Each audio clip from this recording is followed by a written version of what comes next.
Okay, so thank you so much for staying with us. It's Business This Week on Independent Television. We're live in Benin City. Of course, it's the last one for the month. I've got Dr. Saze Ihoa with me here. Yes, he's a very popular face on the show, and we appreciate him for his time. I mean, whenever we call on him, he's always here. Okay. Dr. Saze, good afternoon. Good afternoon. First. Thanks for having me. Good afternoon, audience. Yeah. So the DMO, we start off from there just before we look at the latest ranking in terms of productivity, where Nigeria, of course, is behind some African countries. You want to wonder why. Before we look at that, let's look at the alarm raised by the DMO during the week as to the debt that Nigeria is currently owing. And report says that should be the highest ever.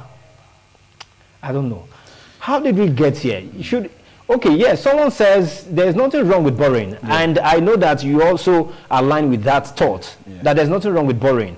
But what is wrong is whether you have the potentiality, the ability, or the capacity, to offset whatever loan that you have taken. How did you get here in the first place? Is it that we don't have the wherewithal to take care of things? As a startup, just like what you said, that people have given the excuse or justified the fact for borrowing that there's no harm in borrowing. Yeah, and it's true. Even countries like US, Japan has the highest. US, in fact, the highest debtor. Japan also has a debt to GDP ratio of over 200%, because that's the kite that has been flown to us by our policymakers. Ministry of Finance, they said our debt to GDP ratio is 40%. But I think those are very, very naive ways to draw our attention from the most important thing. The point is, what's your revenue to debt ratio? Because you are not looking at, I always use this example of someone working in an oil firm where they pay him very huge salaries, millions of now. Okay, he works in a big oil firm. Probably he's a security man, and he now goes around borrowing. I work in this big firm now. Let's not call any names. Chevron, Shell, and so on. I work here, so you now go and start collecting loans and so on. But the question is, what is your salary? The fact that you are working in that company, it does not mean you are working in Chevron, you're working in NP, does not mean you can now go and borrow the world. What is your revenue? So you cannot be borrowing what your manager is borrowing. You cannot be borrowing 2 million and your manager is getting 3 million and you are getting 100,000. You are borrowing because you work in NMPC. So it's just the same analogy. You are the country. What's our revenue ratio to debt ratio?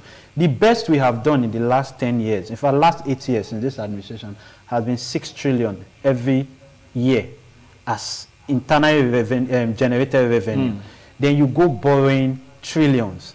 Then you now tell us that debt to GDP ratio is fine. Does GDP pay debt? GDP does not pay debt.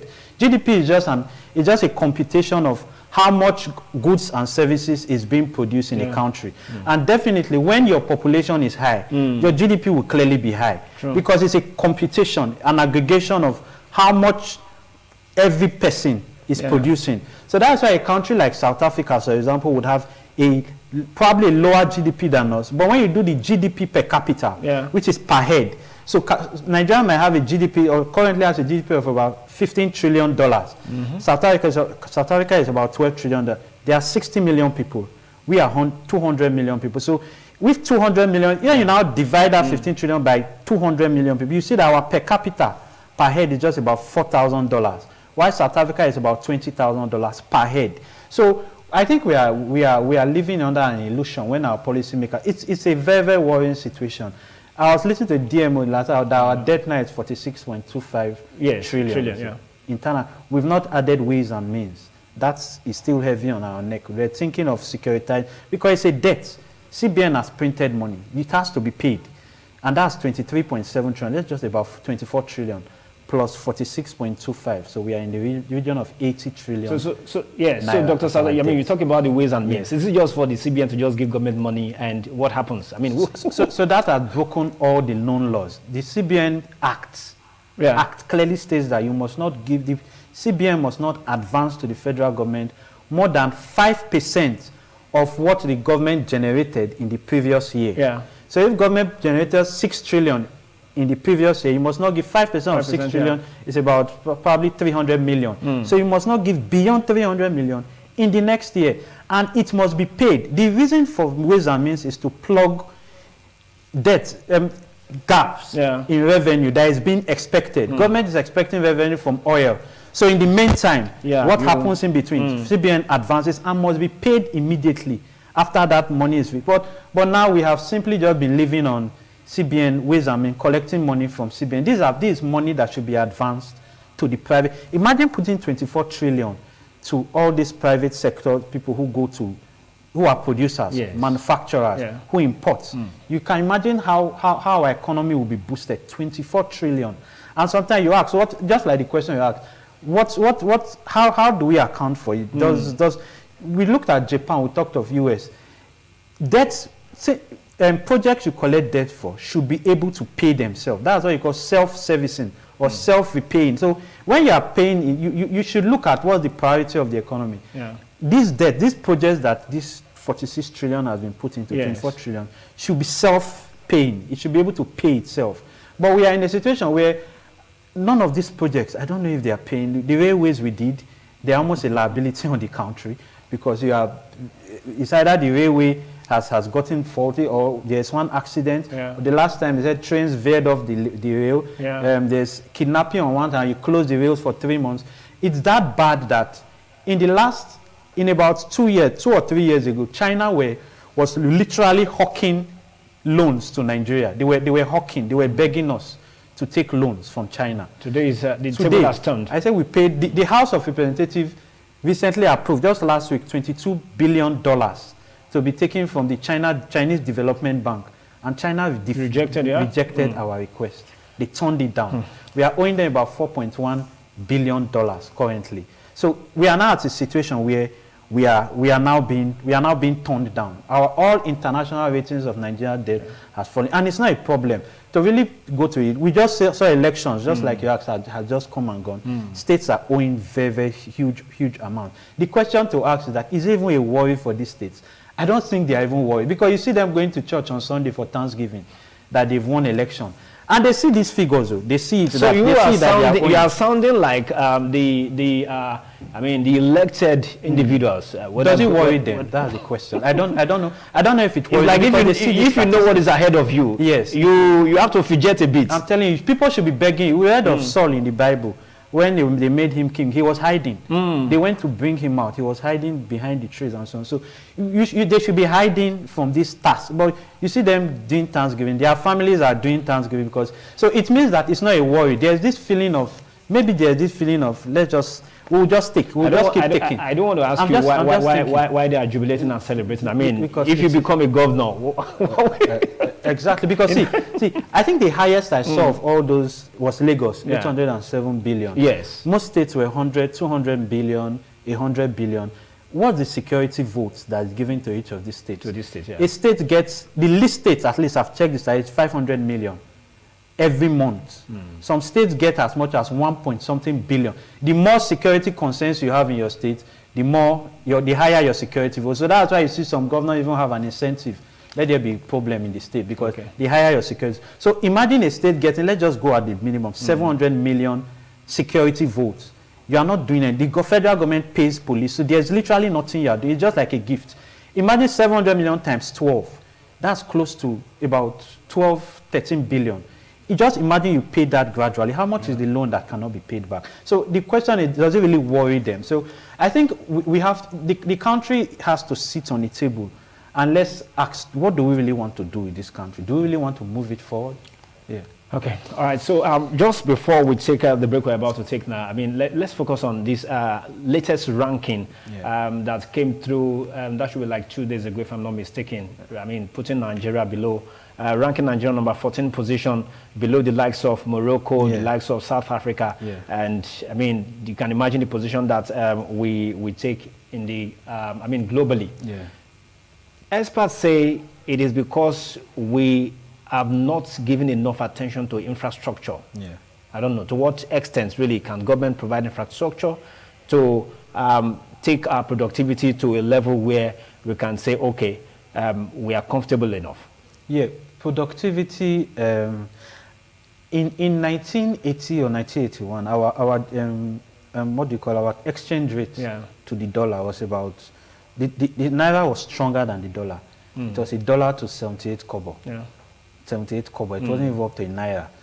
And why? We were producing. See, that's why most of when I listened to all these presidential candidates, when they were doing all their campaigns, it was aching me because I kept hearing agriculture, agriculture, agriculture. I felt like, can I meet one of these men and ask them, are we in the 15th or 18th century? You can't be talking about agriculture in the 21st century, good as it is. But you look at what is the return rate on agriculture. Look at countries who are doing very well. Look at Germany. Germany is the strongest in Europe. What do they produce? Siemens, the biggest power generating company in the world. Siemens is a German company. Look at BMW, it's a German car. Look at Mercedes. Look at Audi. The streets are littered with Audi vehicles. Look at Volkswagen. These are all German products. Look at Japan. The first 20 countries in the world, you see, year of G20, G8, they call them, the other name for developed countries is industrialized. There's no, Saudi Arabia is the highest producer of oil in the world, but because it's a primary product, very, very good. In fact, they are using oil to the best of their, Aramco, which is a Saudi Arabia owned company, owns the biggest refinery in US, biggest oil refinery in US. They are the largest, they are using oil very, but Saudi Arabia does not rank among the first 30, 40 developed economies in the world. Same as Venezuela. There's no oil, no country that is dependent on oil that is there. You hear of the G20s and so on. It is industrialization, productivity. What do you produce? We were here, we were doing, Pan was producing our cars. Volkswagen, they were all in Nigeria. We had Thermocool, Philips, we had Depo making our electronics for us. We had 3 refineries as at 1980 that we were exporting oil. In 1965, we had the old Port Harcourt refinery. We had 1978 the Warri refinery. 1980 the Kaduna refinery. We were producing oil and selling. We were making, almost every component of our cars were produced here. Vono products were doing our seats. We had Bata, we had Leonard's. Everything was produced in Nigeria. So we were not spending our forex to go. We were producing, but everything started crashing when we now became an import-dependent economy. Okay, Dr. Sade, hold your thoughts there. We want to take a break here. When we return, you will help us have a better dissecting of exactly what you've been talking about. Let's take a break here shortly. We'll be back.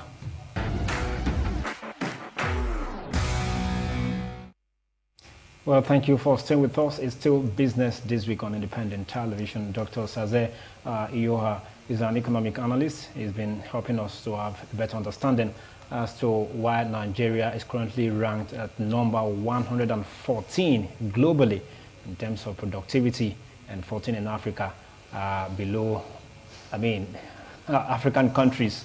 You want to talk the likes of Morocco, the likes of South Africa, and the rest. Despite the fact that we are known for being so ambitious and very hardworking, we're still rated in that number. Quite unfortunate, and you've been helping us to have an understanding as to what areas we have been lagging, as to why we are here, where we are. Yeah, and as I was saying, it's very simple, because when you are spending and you are not earning, you definitely bore. You definitely have a problem with your general economy. And so productivity has left us. As I said, in the 80s, we were refining oil, we were exporting. But today, we had 65, the old Port Harcourt refinery was 65,000 barrels a day.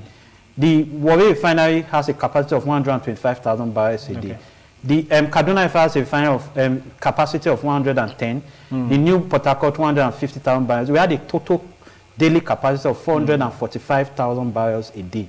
Today we don't refine a single barrel, so we are importing. Just imagine if we were selling, and especially this period when oil was, how much would have been getting. Nigeria Airways then had 30 aircrafts in its fleet. 30.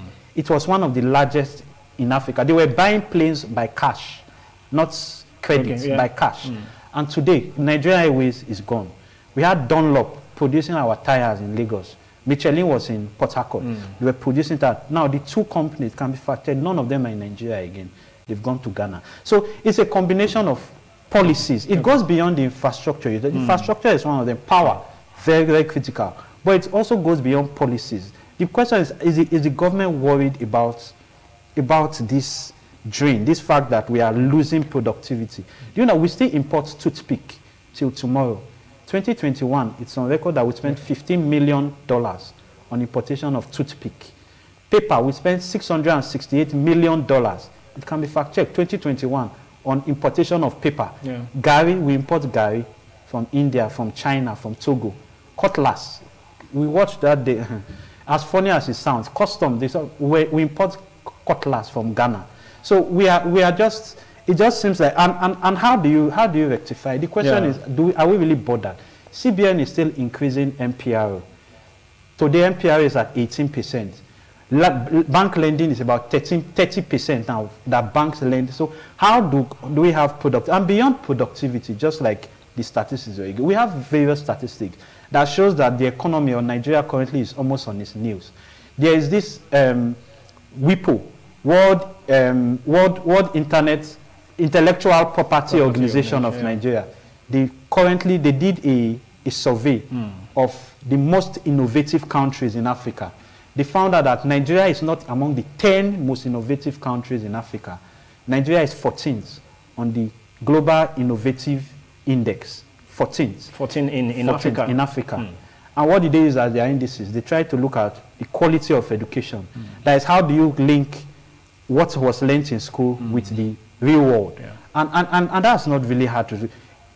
SS1, I still see their textbooks. I have a course in SS1. They are still drawing Anopheles mosquito, skeleton of a human being. In physics, they are drawing parts of a machine. Yeah. Computer, they are doing commands, diskettes. Those things we used long ago. So our syllabus in the last 30, 40 years has remained same. It hasn't changed. So innovation, you have people who read computer engineering. When they finish, graduate, during their NYSC, they will now go to one roadside shop where they learn how to repair computer, where they learn how to repair television. So Global Innovative Index, we were 14th. There's a Global Peace Index that is carried out to ensure that Nigeria ranked 146 in the world. And the list 8 in Africa. In Africa, we're the list 8. That means out of 54 countries, we're number 46. And the countries were even that were even ahead of our countries like DR Congo, Libya, Somalia, South Sudan, Rwanda. These are countries that are fighting war. Those are the countries that Nigeria was above. There is a Mo Ibrahim index on good governance in Africa. Nigeria ranked 34 out of 35. They looked at things like the respect of the rule of law, participation, and so on. Moody's ratings on our debt. I said it the last time, dropped Nigeria from B3 to CAA1, which is like junk status. That means our debt is very, very, very highly risky and of poor standing. Moody's, Fitch, in just November, ranked our debt -B. So we almost all indices, just beyond productivity is ranking Nigeria very, very, very, very, very low. Okay, so if we know all of this, what can we do? I think it has to do with political will. It's just simple. The question to ask is: our leaders bothered? Are they concerned? Because what has caused productivity? We talked about infrastructure, but very key is government policy. What's government policy towards? Fine, we are very happy just until recently. I think last 2 months, the electricity provision of generation of power has recently been devolved and put in the concurrently so that states can now generate their own power. Because before, you had to, whatever you generate, even if it's 1 kV, you have to put it on the national grid. And it has to now be distributed. So we hope that states will take advantage of this. And so the question still remains that, is the government really... See, the Nigerian situation is just like an onion. You peel one skin, you are talking of another one. I think everything, sometimes we seem to avoid it. It has to do with corruption too. Corruption. I don't know if you have heard this latest census that we are to do. Yes. In May. It was to be May 29th, which is tomorrow. Yeah. That's what, before it was postponed after the governorship election. I can bet, at least my colleagues, they are all enlightened where I work. Even some research WhatsApp group that I belong to. Enlightened people, they didn't know that there's a census coming up. Seriously? Census should be. I don't know. I've not really. That even the chairman even said they don't have money to conduct, and they need. But the point is, can you blame them? I don't know when last I put on my television, my radio, and I heard a jingle that census. Yeah, that there is no awareness. So what's the awareness? Census 6 months to your ringing. Yeah, because there will be this apathy. You knock on people's door, they tell you, no, they think you want to come and tax. So there's this general trying to educate people about it. But my concern is this. The budget has a budget of 869 billion. That's $1.88 billion. India has a population of over 1 billion. They are the second highest populated country in the world after China. Their budget for their last census last year was $437 million. Ours is $1.88 billion. That is almost times 4. So you are asking, what's happening? And then if you place our population side by side. Exactly. 200 million, 1 billion is times 5. So I don't know, conspiracy theory. Sometimes, if you remember the last arms deal in the last administration, Jonathan administration, which we now call Dasuki Gate, which people have been indicted. It was just towards the twilight of that administration that this budget, this allocation of monies was done. And you are asking yourself, is the cock about to crow twice now? Because you are asking, what's the census? What's this hurry? 3 weeks to 7 years, 11 months, a census was not done, and we're living very fast. The new date now is May 3rd, 3 weeks to the passing of this administration. So why are you putting 869 billion? So they should have waited, right? Maybe they should leave it for the incoming administration. I don't know what the hurry is about, one. Then two, is that our problem? I know we need data. Every country you need data to move, but I don't know if Nigeria is a country that needs data really, because most times you just hear one governor say, want to build one airport in so place. And you're wondering, does this place really need an airport? Sometimes it's just one friend who, you really tried for me in that election, go and do that. So we don't even need data. If it's developed countries, I will listen. But even if you need data, this is an economy that is almost on its nails. Our economy is almost under the bus. In terms of all indices, inflation, our foreign reserves have been dropping in the last 7 months. Beginning of last year, it was 40.52 billion. Now it's 36 billion of foreign reserves. So what's the hurry about? We have, FRA has data. Nigeria is a country where you don't need to have a car to have driver's license.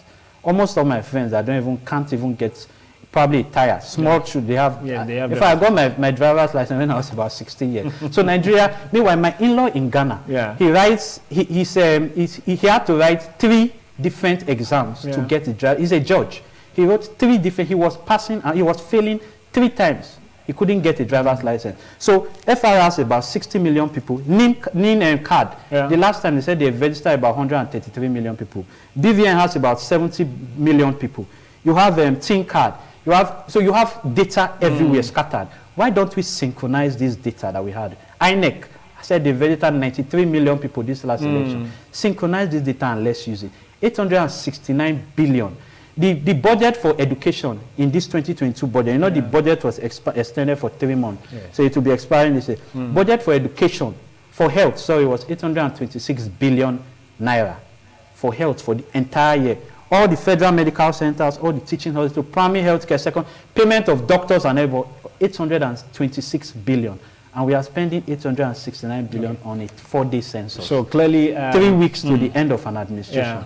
So we can just bring conspiracy. This money is kind of send off for the administration, because how do you do 869 billion for a budget for census? We do INEC. We do INEC. Sorry, 369 billion was budgeted for INEC. We buy ballot boxes every 4 years.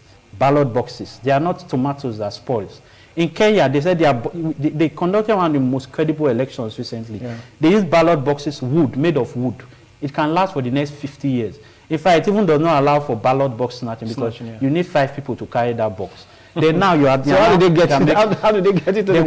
We are now buying 40. We are now doing ballot boxes every 4 years. We buy ballot boxes every 4 years. Because boxes. I mean, from what we saw in the last election, some has to be snatched and all of that. So we have different types of inflation. Okay, so corruption is a major issue. Okay, a major issue. So that poses a major challenge as to finding a way to, of course, to take rating from the level where we are to a higher level. I mean, from 114 position globally and then 14th position in Africa. I mean, we shouldn't even be placed side by side with some of these countries, going by the available resources that we have in the country. I mean, very clearly. There was another statistic that looked at the 10 most attractive economies to come and invest in Africa. Nigeria was second in 2014. Nigeria is number 14 now by Iran's merchant, but we are number 14 now, from 2 to number 14. All right. All what we are saying now, they've got a link to what we are looking at next, and that will be after this short break. Stay with us.